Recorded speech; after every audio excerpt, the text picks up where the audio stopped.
கணக்கு அறிவியல்களின் அரசு என கூறியவர் காஸ், ஃப்ரெடரிக் காஸ். 2/3க்கும் 3/4க்கும் இடைப்பட்ட ஒரு விகித முறையன்னு கேட்குறாங்க.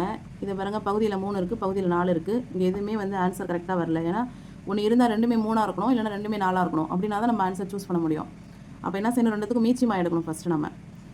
ஸோ அப்போ 3க்கும் 4க்கும் மீச்சியமாக 12. டினாமினேட்டரில் 12 வர மாதிரி இங்கே ஏதாவது இருக்கான்னு பார்த்தா எதுவுமே இல்லை.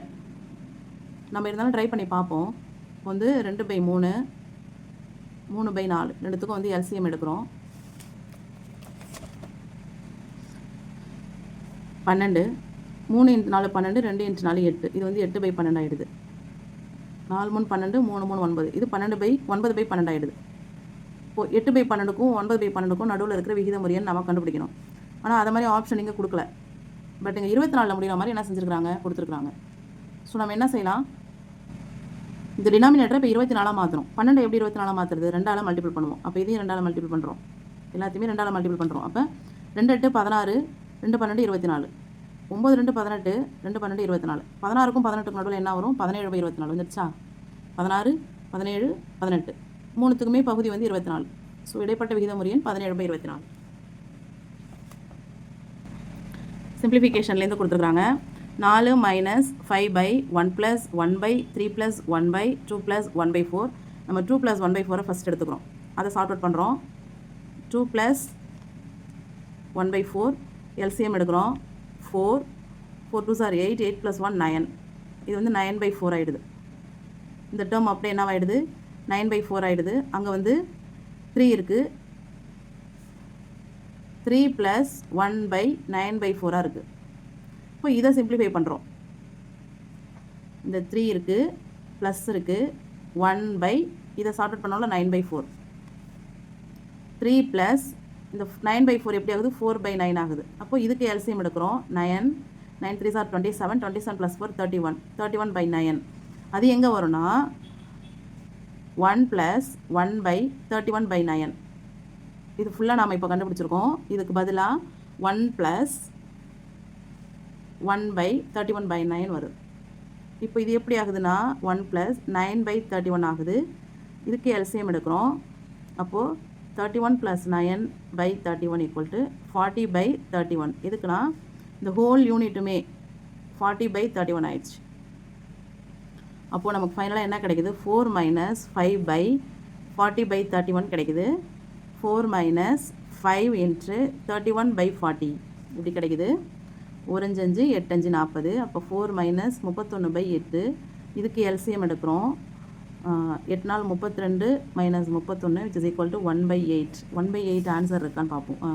Option B is the answer. ரொம்ப மைனூட்டாக ஒரு டேர்மாக கிளியர் பண்ணி ஆன்சர் கண்டுபிடிக்கிறோம். 1/8 ஆன்சர். முக்கோணம் ஏபிசியில் ஏபி = BC = CA = 6 சென்டிமீட்டர். 3 பக்கமும் 6 சென்டிமீட்டர். ஸோ இது ஒரு சமபக்க முக்கோணம். ஏபி BC CA ஆகிய பக்கங்களின் மையப்புள்ளிகள் முறையே PQR. வட்டக்கோண பகுதிகள் APR, BPQ, CQR ஆகியவை ஏபிசியில் மையங்களை கொண்டவை எனில் நிழலிடப்பட்ட பகுதியின் பரப்பளவு கேட்குறாங்க. அவங்க கொடுத்துருக்கிற ஸ்டேட்மெண்ட்டை வச்சு நம்ம முக்கோணத்துக்கான சில பண்புகளை நம்ம டிஃபைன் பண்ணிவிட்டு அதை அப்படியே நம்ம வட்டக்கோண பகுதியாக கன்வெர்ட் பண்ணிக்கலாம். உங்களுக்கு புரியறதுக்காக இங்கே போட்டுறேன்.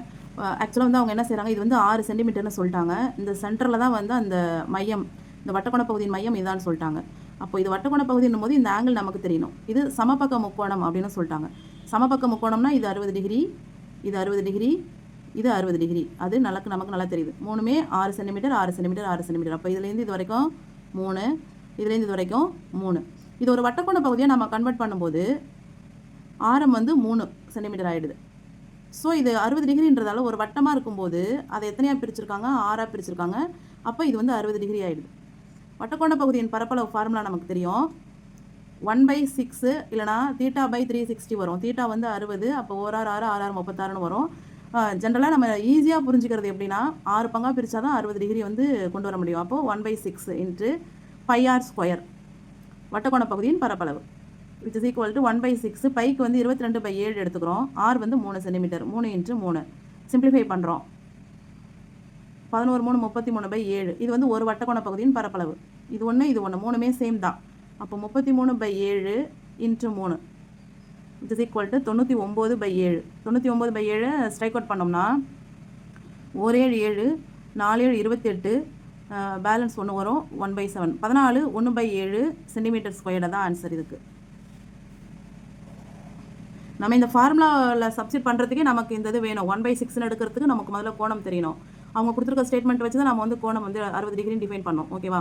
அதே மாதிரி ஆர் தெரியணும்னா ஃபஸ்ட் இதெல்லாம் சமபக்க முக்கோணம் அப்படின்ற அவங்க கொடுத்த ஸ்டேட்மெண்ட்லேருந்து தான் நம்ம வந்து இதை எடுத்தோம். இது வட்டத்தின் மையமாக இருந்தால் மட்டும்தான் இதை வந்து நம்ம ஆரமாக எடுத்துக்க முடியும். இது 60 டிகிரியாக எடுத்துக்க முடியும். இது எல்லாமே அவங்க கணக்கில் கொடுத்துருக்காங்க. அதை வச்சு நம்ம எடுத்து வட்டக்கோண பகுதியின் பரப்பளவு கண்டுபிடிச்சி 3 வட்டக்கோண பகுதி அதான் ஷேடு பண்ணியிருக்கிறாங்க, அதான் கேட்டிருக்கிறாங்க. ஸோ 14 1/7 சென்டிமீட்டர் ஸ்கொயர் தான் இதுக்கு ஆன்சர்.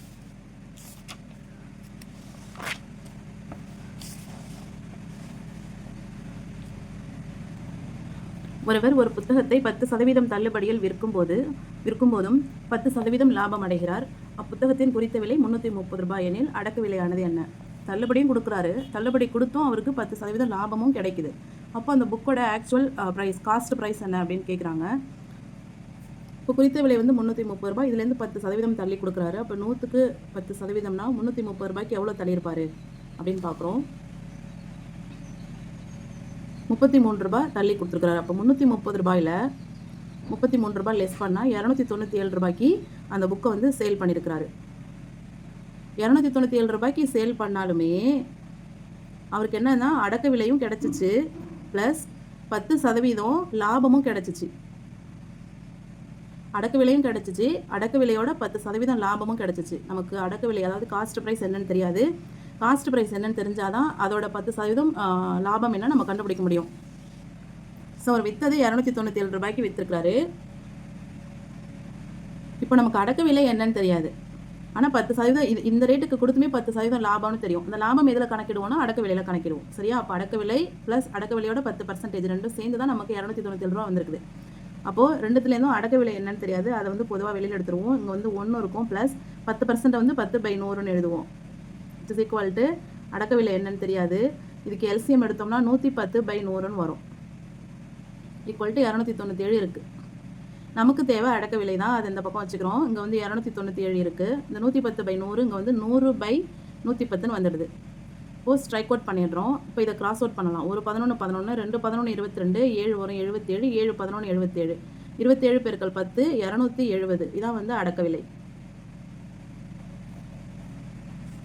Answer C. இந்த இடத்துல நம்ம கொஞ்சம் மிஸ்டேக் பண்ணோம்னா ஆன்சர் நமக்கு கிடைக்காது. இது அடக்க விலை, இது லாபம். லாபம் எதில் கணக்கிடுவோம்? அடக்க விலையில் கணக்கிடுவோம். நமக்கு அது தெரியாது, காஸ்ட் ப்ரைஸ் என்ன நமக்கு தெரியாது. காஸ்ட் ப்ரைஸ் இன்ட்டு 10% தான் லாபம். அப்போ அவர் என்ன சொல்கிறாங்கன்னா, இந்த ரேட்டுக்கு விற்றாலுமே அவங்களுக்கு 10% லாபம் கிடச்சிருக்குன்றாங்க. அந்த லாபம் வந்து எதில் கணக்கிடுறோம்? காஸ்ட் ப்ரைஸில் கணக்கிடுறோம். அதனால் அதையும் பக்கத்தில் வச்சுக்கணும்.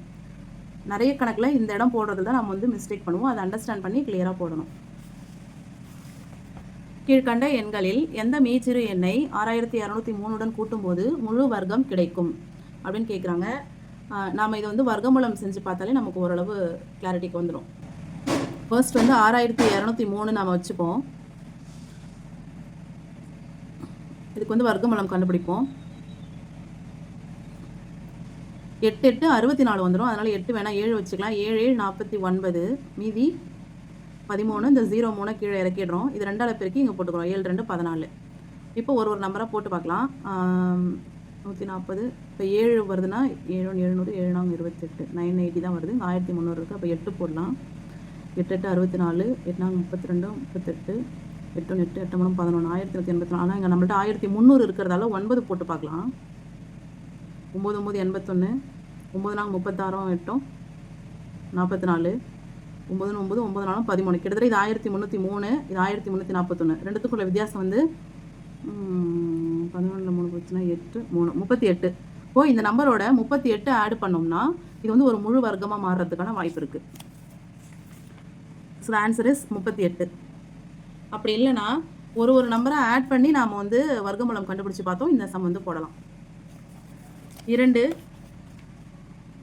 மிக எண்களின் வர்க்கங்களின் வித்தியாசம் 45. சிறிய எண்ணின் வர்க்கமானது பெரிய எண்ணின் 4 மடங்கிற்கு சமம் எனில் அந்த எண்களை காண்க. கீழே கொடுத்துருக்கிற ஆப்ஷன்ஸை வச்சு நம்ம இதுக்கு ஆன்சர் கண்டுபிடிக்கலாம். நம்ம எதுவும் பெருசாக ஒர்க் அவுட் பண்ணிட்டு இருக்கோம்னா ஃபர்ஸ்ட் ஆப்ஷனை எடுத்துப்போம். 9 6. இது ரெண்டையும் ஸ்கொயர் பண்ணுறோம். 9 9 81, 6 6 36. இதுலேருந்து இதை லெஸ் பண்ணோம்னா நமக்கு வந்து ஆன்சர் கிடைக்குது 45. அப்போ இது ரெண்டுத்துக்குமே வர்க்கங்களின் வித்தியாசம் வந்து 45 வந்துடுச்சு.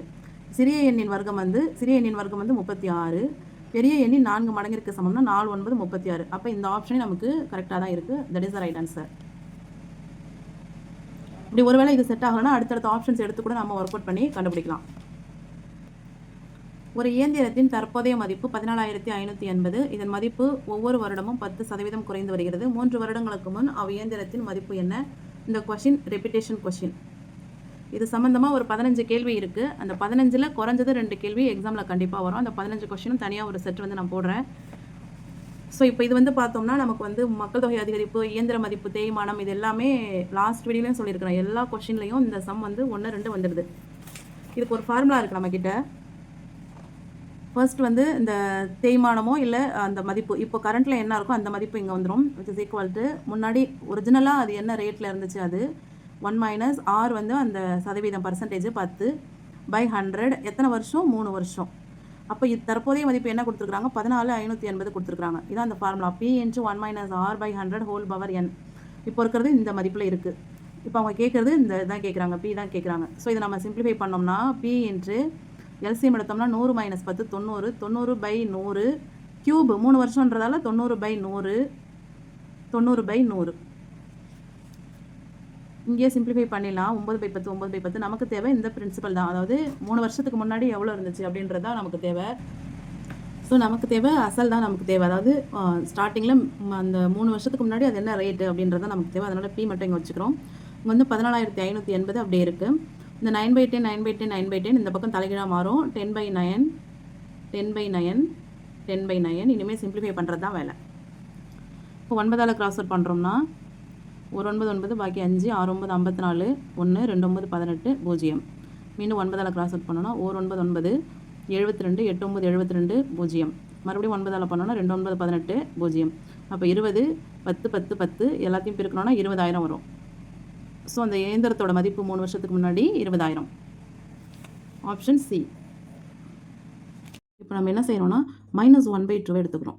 -1/2 எடுத்து இது ஒர்க் அவுட் ஆகுமா அப்படின்னு பார்க்குறோம். அதுக்கு முன்னாடி இந்த 12 வந்து பவரில் 1 இருக்கிறதா அர்த்தம். இந்த 12 பவர் 1 வந்து மேலே வரும்போது 12 பவர் -1 வந்துடும். ஓகேவா? இப்போ -1/2 அங்கே இருக்குது. 12 பவர் -1 இங்கே -1/2. இது ரெண்டையும் மல்டிபிள் பண்ணால் மைனஸ் இன்ட்டு மைனஸ் ப்ளஸ் ஆகிடும். ஸோ 12 பவர் 1/2 வந்துடும். மைனஸ் இன்ட்டு மைனஸ் ப்ளஸ், இது வந்து 1/2 வந்துடும். இப்போ 12 என்ன பண்ணலாம்னா 2 × 2 × 3ன்னு எழுதலாம். Whole power 1/2. இட் மீன்ஸ் ஒன்றும் கிடையாது. ரூட் ஆஃப் 2 × 2 × 3ன்னு அர்த்தம். இப்போ இந்த 2 2க்கு ஒரு 2 வெளியில் எடுத்துருவோம். 2 √3. அப்போ அவங்க கொடுத்துருக்கிற ஈக்குவலைட்ஸ் இங்கே வந்துடுச்சு. ஸோ அந்த எக்ஸோட வேல்யூ வந்து என்னது? -1/2. இதான் வந்து answer. ax/x + 2 2x - 3 which is equal to 2/x + 2 plus 3/2x - 3 எனில் a-இன் மதிப்பு காண்க. இந்த டேர்மும் ஈக்குவல்னு கொடுத்துருக்குறாங்க. டினாமினேட்டரும் மோரார்லெஸ் சேமாக தான் இருக்குது. இதுக்கு வந்து நம்ம இப்போ எல்சிஎம் கண்டுபிடிக்க போகிறோம்.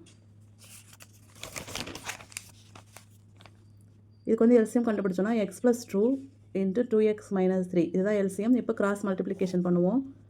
2 × 2x - 3 ப்ளஸ் 3 × x + 2. 2 டேர்மாக இருந்ததை ஒரு டேர்ம் ஆக்கிட்டோம் எல்சிஎம் கண்டுபிடிச்சி. which is equal to ax/x + 2 × 2x - 3. So இதுவும் ஈக்குவலாக இருக்குது. டினாமினேட்டர் ரெண்டும் சமமாக இருக்கிறதால நியூமரேட்டரை நம்ம ஈக்குவல் பண்ணி ஏவோட வேல்யூ கண்டுபிடிக்கலாம். அதாவது 2 × 2x - 3 plus 3 × x + 2 which is equal to ax. ஏன்னா பகுதி ரெண்டும் சமம் தான். அப்போ தொகுதியை நாம் சமப்படுத்தலாம். 2 × 2x 4x minus 2 3 6 plus 3 × x 3x plus 3 2 6 equal to ax. நமக்கு தேவை a தான்.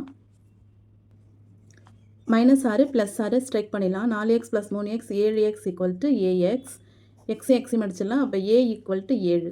ஏவின் மதிப்பு 7. Option A is the right answer. 5√2 centimetre ஆரமுள்ள வட்டத்திற்குள் வரையப்படும் மீப்பெரு செவ்வகத்தின் பரப்பு காண்க. இதில் வந்து ஃபர்ஸ்ட் நம்ம ஒன்று தெரிஞ்சுக்கணும். வட்டத்திற்குள் வரையப்படும் மிகப்பெரிய செவ்வகமே சதுரம் தான். அது ஃபர்ஸ்ட் பாயிண்ட்டு. இப்படி ஒரு வட்டம் இருக்குது அப்படின்னா அதுக்குள்ளே ஒரு செவ்வகம் வரைய முடியும்னா அது வந்து சதுரமாக தான் இருக்கும். இது ஃபர்ஸ்ட் பாயிண்ட். அடுத்தது என்ன சொல்லியிருக்கிறாங்க? வட்டத்தின் ஆரம் 5√2ன்னு சொல்லியிருக்கிறாங்க. ஸோ எங்கே போனாலும் அது 5√2 தான். இப்படி போகுது, இப்படி வருது. இது ஒரு 5√2, இது ஒரு 5√2. இது ரெண்டையும் சேர்த்தோம்னா 10√2. அது என்னவா இருக்குது? சதுரத்தின் மூலை விட்டமாக வந்துடுது. இப்போ நம்மக்கிட்ட மூலை விட்டம் இருக்குது. அவங்க பரப்பளவு கேட்குறாங்க. சதுரத்தின் பரப்பளவு a². நம்மக்கிட்ட மூலை விட்டம் தான் இருக்குது. 2 ஆரத்தையும் சேர்த்தோம்னா அது மூலை விட்டமாகிடுது, which is equal to diagonal D. இப்போ நமக்கு தேவை ஏ பக்கம் தெரிஞ்சால் தான் நாம் பரப்பளவு கண்டுபிடிக்க முடியும். இப்போது சதுரத்தின் மூலை விட்டத்திற்கும் சதுரத்தின் பக்கத்திற்கும் ஒரு ரிலேஷன்ஷிப் இருக்குது. பை பித்தாகரஸ் தியரத்தின்படி D = S√2 அப்படின்னு ஒரு இது இருக்குது, ஒரு ரிலேஷன். அதாவது எப்படின்னா, இது ஒரு ரைட் ஆங்கிள் ட்ரையாங்கிள், செங்கோண முக்கோணம். இந்த முக்கோணத்தில் நாம் ஒரு பித்தாகரஸ் தியரத்தை இப்போ அப்ளை பண்ணுறோம். இதை D², இது டயகனலாக Dன்னு எடுத்துக்கிறோம். கர்ணத்தின் வர்க்கமானது இது சைடு மற்ற இரு பக்கங்களின் வர்க்கங்களின் கூடுதலுக்கு சமம். இதுதான் Pythagoras theorem. S² 2S², D² = 2S², D = root எடுக்கிறோம் 2S² S√2. இதான் இப்படி தான் அந்த கனெக்ஷன் வருது. இப்போ நமக்கு டயகனல் என்ன கிடச்சிருக்கு? 10√2ன்னு கிடச்சிருக்கு. அது எதுக்கு ஈக்குவல்னா S√2க்கு ஈக்குவல். √2 கேன்சல் பண்ணிடுவோம். அப்போ சைடு என்ன நமக்கு 10. சைடை கண்டுபிடிச்சிட்டோமா? அப்போ பரப்பளவு a². 10² என்னது? 100. இதுதான் பரப்பளவு. Option B.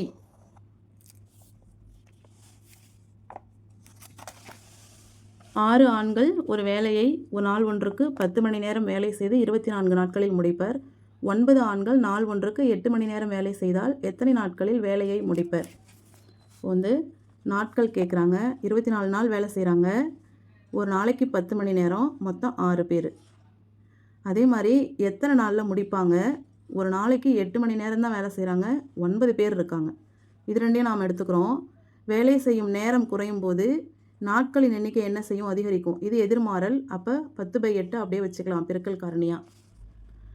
அடுத்தது, ஆட்களின் எண்ணிக்கை அதிகரிக்கும் போது 6லேருந்து 9 பேர் ஆகிறாங்கல்ல, ஆட்களின் எண்ணிக்கை அதிகரிக்குது. அப்போ நாட்களின் எண்ணிக்கை என்ன செய்யும்? குறையும். அப்போ இதுவும் ரெண்டுமே எதிர்மாறலில் தான் இருக்குது. அப்போ இந்த பெருக்கல் காரணியும் 6/9ன்னு வச்சுக்கலாம். இன்ட்டு 24 நாள். இப்போ சிம்பிளிஃபை பண்ணுறோம். 2 10 20. எத்தனை நாளில் முடிப்பாங்க அப்படின்னா 20 நாளில் முடிப்பாங்க.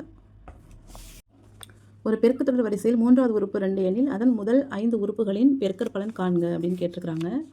பெருக்குத்தொடர் வரிசைன்றது எப்படி இருக்கும் அப்படின்னா A, AR, AR², AR³, AR⁴. இதான் 1 2 3 4 5 முதல் 5 பெருக்குத்தொடர் உறுப்புகள் இதுதான். இதோட கூட்டல் கேட்டிருக்கிறாங்க. மொத்தமான கூடுதல் 5 உறுப்புகளின் பெருக்கற் பலன் கேட்டிருக்கிறாங்க. இது எல்லாத்தையும் என்ன செய்கிறாங்க? பெருக்கிறாங்க. இந்த 5 உறுப்புகளின் பெருக்கற் பலன் என்னன்னு கேட்குறாங்க. இப்போது ஏ மொத்தம் 5 இருக்குது. A⁴. அடுத்தது R எழுதணும்னா R, இது R⁴ இருக்கிறதா எங்கள் அர்த்தம். அப்போ 0, இது R⁴1, இது R⁴2, இது R⁴3, இது R⁴4. which is equal to A⁴5, R⁴ 1 2 3 3 3 6 6 4 10, R⁴10. A5, இந்த R⁴10 எப்படி எழுதலாம்? R⁴2 × 5ன்னு எழுதலாமா? அதை A⁴5 R² ஹோல் 5ன்னு எழுதலாம். ஸோ ரெண்டுத்துக்குமே அடுக்கு சேமாக இருக்குது. அப்போது AR² ஹோல் 5ன்னு எழுதலாமா?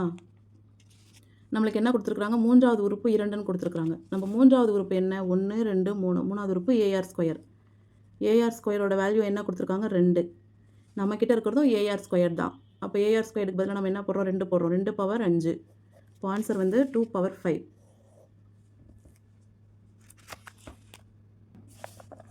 ஒரு உள்ளீடற்ற கோளத்தின் கன அளவு 11352/7 கன சென்டிமீட்டர் மற்றும் அதன் வெளி ஆரம் 8 சென்டிமீட்டர் எனில் அக்கோளத்தின் உள் ஆரம் என்ன அப்படின்னு கேட்குறாங்க.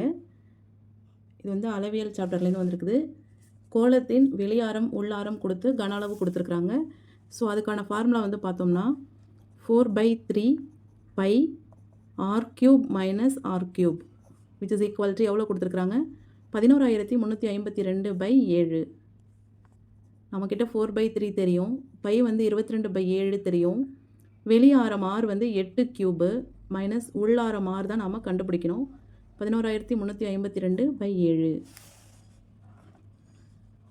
4 22 88, 3 7 21, 8³ 512 minus r³ which is equal to 11352/7. நமக்கு தேவை ஆர் கியூப் தான். அதனால் இந்த டேர்ம் அப்படியே வச்சுப்போம். 11,352/7 அப்படி இருக்கும். இந்த ஃப்ராக்ஷன் இந்த பக்கம் வரும்போது தலைகீழாக மாறிடும். 1 7 7 3 7 21. இது வந்து நீங்கள் சைடில் ஒர்க் அவுட் பண்ணி பாருங்கள். 1 88 88 129 88 16,352. சிம்பிளிஃபை பண்ணி போட்டிருக்கேன். 9 27 3 2 6 6 2 8 3 1 3 512 மைனஸ் ஆர் கியூப். நமக்கு தேவை ஆர் கியூப் தான், அது மைனஸில் இருக்குது. அதனால் ஈக்குவல்ட்டுக்கு அந்த பக்கம் கொண்டு போகிறோம். ப்ளஸ் ஆர் கியூபாக மாறிடுது. இந்த 387 இந்த பக்கம் மைனஸ் 387 வந்துடுது. 512லேருந்து 387 லெஸ் பண்ணோம்னா 125 கிடைக்குது. ஆர் கியூப் ஈக்குவல்ட்டு 125 எப்படி எழுதலாம்? 5 கியூப்னு எழுதலாம். So R equal to 5. உள்ள ஆரத்தின் அளவு 5 சென்டிமீட்டர். Option C. இந்த ஃபார்முலா 1 நமக்கு கரெக்டாக இப்போ தெரிஞ்சிச்சுன்னா இந்த சம் ஃபுல்லாகவே அழகாக போட்டுடலாம். ரூபாய் 1600 ஆனது 5% ஆண்டு கூட்டு வட்டி வீதம் எத்தனை ஆண்டுகளில் 1852 ரூபாயா ஆகும் அப்படின்னு கேட்குறாங்க. நம்ம ஒரு வருஷமாக போட வேண்டியதான். ஏன்னா 2 4 6 3 தான் கொடுத்துருக்குறாங்க ஆப்ஷன்ஸு. மேக்ஸிமம் 2 வருஷம் 3 வருஷத்துலேயே கணக்கு முடிஞ்சிடும். ஸோ அப்போ வந்து அசல் வந்து ஃபஸ்ட் இயர் கணக்கு பண்ணலாம்.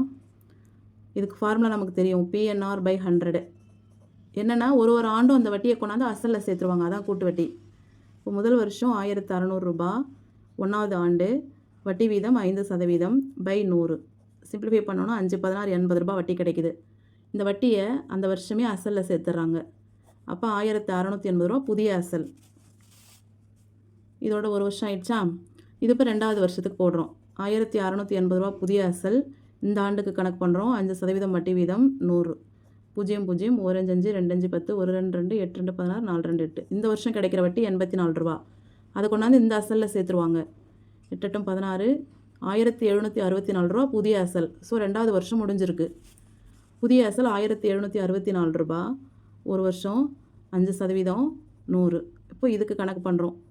5 20 5 30 2 32 3 7 35 3 38 3 1 5 5 3 8 டிவைடட் பை 100. 100ஆல் வகுக்கும்போது 2 ஸ்தானம் தள்ளி புள்ளி வரும். அப்போ இந்த வருஷம் கிடைச்ச வட்டி 82.20 இதை வந்து இந்த அசலில் சேர்க்குறோம். 1764ஓட 88 ரூபாய் 20 சேர்க்குறோம்.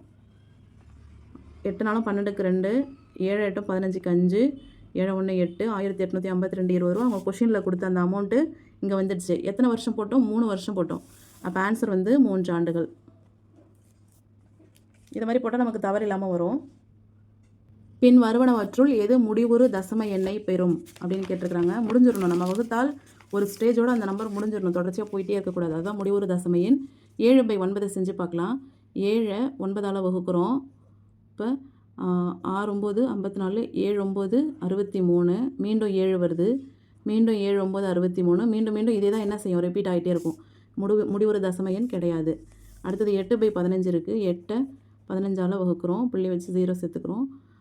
5 15 75 மீதி 5 3 15 45 மீதி 5 3 15 45 இப்படியே தான் வந்துட்டுருக்கோம். ஸோ இதுவும் முடிவுறு தசம எண் கிடையாது. இப்போது 5 32ஆல் வகுக்கிறோம். புள்ளி வச்சு 0 சேர்த்துக்கிறோம். ஒரு 32 32 மீதி 18 இன்னொரு 0 சேர்த்துக்கிறோம். 6 3 18 5 வரும். 2 10 1 3 5 1 16 மீதி 20 இன்னொரு 0 சேர்த்துக்கிறோம். 7 3 21 8 3 24 9 3 27 9 2 18 1 9 3 27 1 28 12 இன்னொரு 0 சேர்த்துக்கிறோம். 4 12 3 9 9 2 18 3 3 2 6 3 9 இப்போது 24 இன்னொரு 0 சேர்த்துக்கிறோம். 8 3 24 7 3 21 7 2 14 7 3 21 1 22 16 0 சேர்த்துக்கிறோம். 3 5 2 10 3 5 1 16. அப்போ அடி இங்கே தான் வந்து முடியுது இந்த கணக்கு. நம்ம பொறுமையை சோதிக்கிற மாதிரி இருக்குது. இந்த நம்பரோட அந்த கணக்கு என்ன செஞ்சிச்சு? முடிஞ்சிச்சு. இவ்வளோ வருது ஆன்சர். இருக்குது தசம எண். முடிவுறு தசம எண் வந்து 6வது தசம புள்ளியில் தான் முடியுது இந்த கணக்கு. ஸோ இது முடிவுறு தசம எண் தான். இதையும் வேணால் செக் பண்ணி பார்த்துருவோம். 1 12ஆல் வகுக்கிறோம், புள்ளி வச்சு 0 சேர்த்தா வராது. இப்போ இங்கே ஒரு 0 சேர்த்துட்டு மீண்டும் சேர்க்குறோம். 9 10 90, 9 2 18 வராது. 8 2 16, 8 1 8 8 1 9, மீதி 4, 3 12 36, மீதி 4, 3 12 36, மீதி 4 வந்துகிட்டே இருக்கும். அப்போ இதுவும் முடிவுற தசமைன்னு கிடையாது. இதுதான் ஆன்சர். இதுவே நாம் ரொம்ப இத்தனை ஸ்டேஜ் பண்ணி தான் அது முடிஞ்சிருக்கு. ஓகே, இது வந்து இப்போ நம்ம பார்த்தது 2017ஓட பேப்பர் 2 மேக்ஸ் கொஷின்ஸ்லாம் பார்த்துருக்கோம். அடுத்த வீடியோவில் இன்னொரு கொஷின் பேப்பரோட பார்க்குறேன். தேங்க்யூ.